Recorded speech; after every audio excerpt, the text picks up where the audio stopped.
The defense gets some back. Colston Loveland goes off. And it sounds like the Jaguars need some bell-to-ass therapy. What's going on, everybody? Welcome to day 3 of Chicago Bears training camp recap. We're here on Chicago Bears Breeze, and I am your host, Philip Charles Vanderhayden IV, a.k.a. Philly the Fourth. Now, today, we've got some news, a bunch of little nuggets. First and foremost, I think I should talk about the defense, because up until now, they've been kind of just getting smoked, right? Well, today they got their get back. We had multiple good plays by multiple players. The big plays that stand out is Jaylon Johnson did get an interception on Caleb Williams in the red zone. Caleb's first pick of the of training camp. It was bound to happen, right? Get him out in training camp so you have a less likelihood of doing them when the games matter. But then we also had sacks by 3 players: Gervon Dexter, Montez Sweat, and Austin Booker. And honestly, that is the perfect list of players that got the sacks. Those are the 3 players that we expect to be the most consistent pass rushers on this team. Now, you know, Gervon and Montez did their part last year. Austin Booker came on late. His last 6 games were much better than the previous 11. So if he can explode a little bit this year, if he can become a force, if he becomes a 10-plus sack guy, the Bears pass rush is actually a lot better off than everybody hoped or thought, because that would just, you know, then you've got 3 guys on the defensive line. You've got to worry about sacking the quarterback. And, you know, hopefully we can get some more from our 4th defensive tackle. But it's just welcome news to hear that Booker is out there performing at a high level. I have high hopes for him. I think he has the potential to even become maybe not the best all-around defensive end we've got, because Montez Sweat, the good thing about him is that he plays well against the run too, as well as gets after the QB.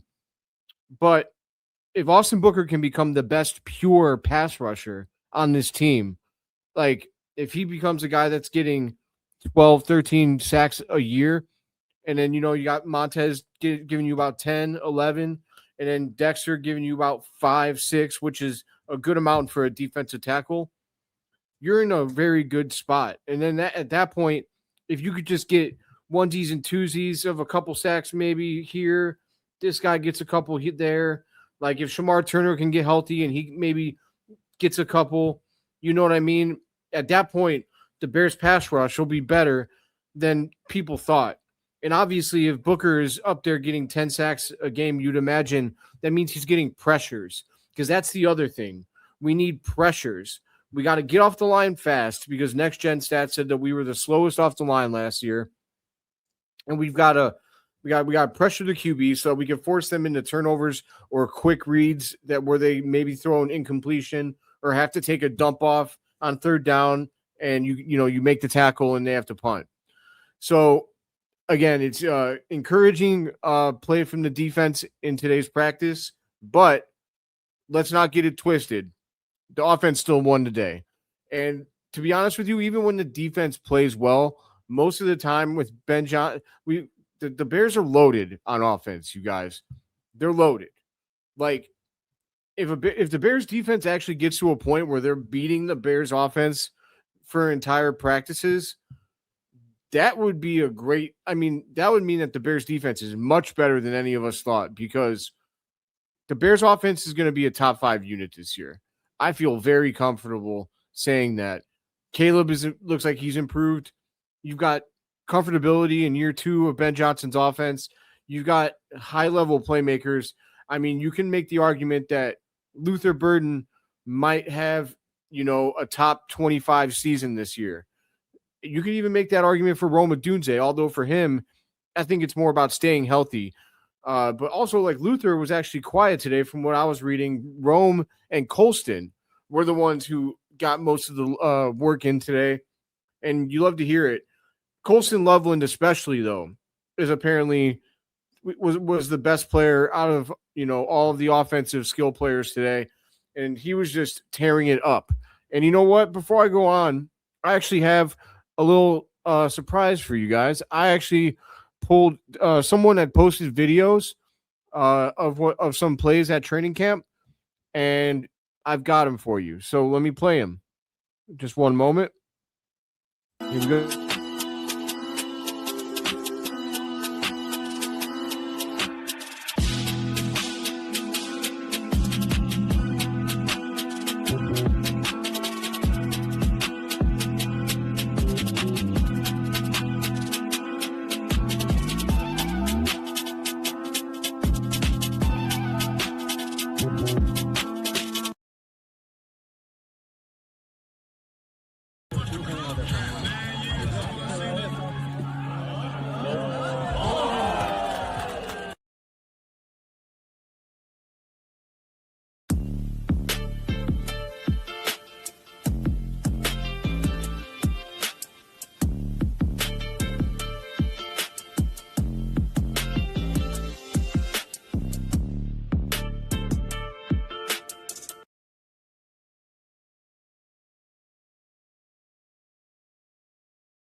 Thank you guys for coming out. Thank you so much.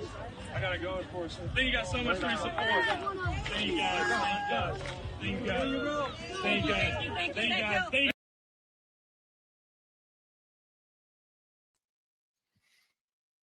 So, I mean, awesome to see the some plays. I hope you guys enjoyed that. I was able to grab some clips.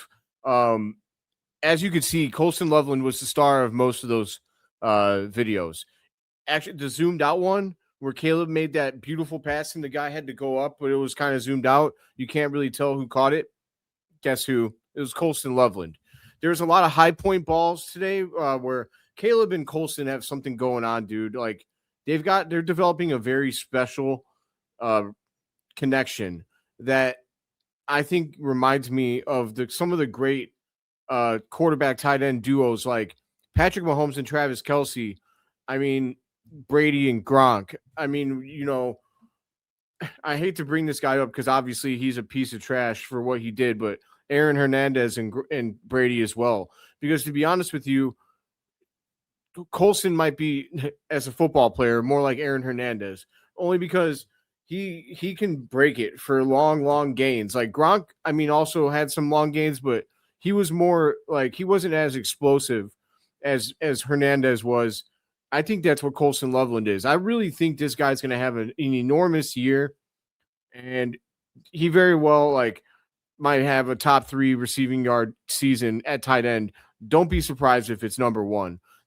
He's going to look to Colston Loveland early and often, and then you've got Burden and Rome on the outside. It's a plethora of riches for the Bears offense. So to come all the way back around and make my point that the Bears offense is going to win most practices, if not all. The Bears defense, it'll be hard to tell how good they really are until they get to play another team until week 1 against Carolina, because, you know, that'll be when we get to see our defense play an offense that isn't as stacked as the Bears offense is. But it's good that the Bears offense is giving the defense so much trouble because that's the standard by which they're going to be practicing against. So if the Bears play an offense that isn't as talented, it should feel like an easier day at the office than when they have to go practice. So again, I think, you know, iron sharpens iron. And that's what, you know, you want to see from the Bears D is that they just keep learning, rebounding, making plays here and there. And you're good. Before I go on, I'll read off the injury report from today. Running back Kyle Monangai missed his second consecutive day of practice. 7 players remain on the non-football or physically unable to perform list. Kyler Gordon, Elijah Hicks, TJ Edwards, Keyshawn Elliott, Noah Sewell, Shamar Turner, and Ozzie Trapillo. So the same suspects, right? I also we were talking about the offense. They had a nice 2-minute drill. Johnson put his offense in a tie game with 1:37 to go before halftime. That was the scenario that he put them in. Williams led the starters 61 yards, capping the drive with a 14-yard touchdown pass to Colston Loveland. Running back DeAndre Swift converted a 3rd and 3 at the 43-yard line with a run up the middle. The offense also overcame a sack where the pocket collapsed around Williams. Defensive tackle Gravon Dexter Sr. appeared to be the nearest defender on the sack. 2 offside penalties against the defense also helped. So overall, the offense bounced back from, Caleb throwing that pick to have a nice day. And to update the left tackle competition, so today, Kieran Amagaji was the guy who got most of the reps at left tackle, and then Braxton and Willis, they took reps with the second and third team.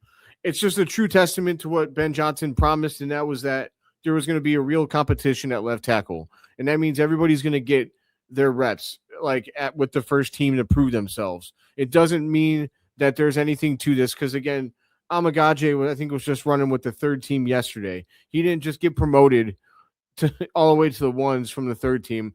They're just rotating, and that's fine. I think Braxton Jones is going to win the battle. It would be nice if Amagaji could win it. I know that there was high hopes for what his physical profile was because he's got super long arms, but it seems like he's just not getting it. He hasn't come along as much as we would have wanted because he got beaten by Austin Booker. He got beat by him once for a sack, and apparently Austin Booker was just giving him trouble all afternoon. So like to hear that from Booker, but to be honest, I'd like to hear that from Booker when he's placing or, across from Braxton Jones, because Bears fans have overstated how much Braxton Jones isn't good for a number of years now. Like, Braxton Jones is a solid left tackle. Bears fans were acting like he was just awful. He's not that great against a bull rush, and of course, like, Ozzie Trapillo has a higher ceiling, but Braxton Jones can get the job done, man. I never liked what the narrative was surrounding Braxton because all of the analytics show you that he is just like he was an average left tackle. He wasn't a star. He wasn't locking it down like Darnell Wright, but he's solid. Not every player, you can't have an elite player at every position because you can't pay everybody to be, if you got, a Pro Bowl roster, it's just not feasible. The only way that happens is if you get lucky and you draft, within 3 seasons, draft someone at each position who turns into a Pro Bowl level talent before their rookie contract comes up. I mean, the Bears kind of got that going on offense right now, where they've got Rome, Burden, Colston, and Caleb all on rookie deals. It's going to be, unfortunately, keeping them together is going to be hard. It's going to be hard for the Bears. But anyways, I did mention Darnell Wright. Here's a little tidbit for you guys to make you guys feel better, because in case you're if you're like me and you want him to get under contract because you know how important Darnell Wright is to the offense, well, have no fear. Darnell Wright is going to be here. Wright also addressed his contract situation and sounded positive about it. I'll be on the Chicago Bears for a long time. It really doesn't matter to me when the contract gets done. Music to my ears. I'll be honest with you, though, Ryan Poles, you might want to do it before this season starts because Darnell Wright might have an even better season this year, and if that happens, he's just going to cost more. So I imagine that this is going to get done before the season starts. We'll see. But I love that by Darnell Wright saying, hey, I'm going to be here. So that's awesome. Another defender that hasn't gotten a lot of pub, but he was solid for us after we picked him up last year, and kind of an underrated player for us at linebacker, and that's DeMarco Jackson. Ben Johnson had this to say about him. There's guys like that every year that you really don't know a lot about, and and they end up helping you win ball games. Certainly he did in a critical stretch of the season a year ago. Dennis Allen knew him, knew the scheme, knew the defense, so he was able to hit the ground running from that regard. He was a vital part of what we were doing on special teams as well. It didn't take long to see how he was in the building, how he communicated with his teammates, to know that he was going to be a great fit for who we are and what we do. And he's got a little attitude to him. I love his demeanor, his approach. He's a Carolina boy, so we got that shared bond. I can't say enough good things about DeMarco. Love, love, love to see it. To be honest, that's a player that he doesn't cost that much money, and his impact is well beyond that of what he's paid. So, like, I could see the Bears letting a guy like TJ Edwards go after this season or after next season, and it's not because he isn't good. He is good, but he's a little pricey, if I remember correctly.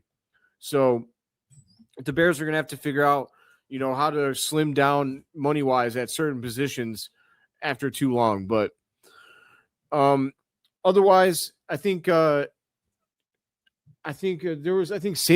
Ahmed is the running back that's been getting some extra play with Monungai being out.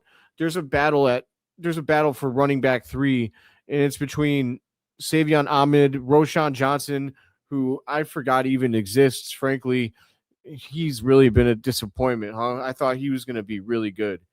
And I think Britton Brown, I think that's the name. I don't have it in front of me, but otherwise, I think that pretty much covers it.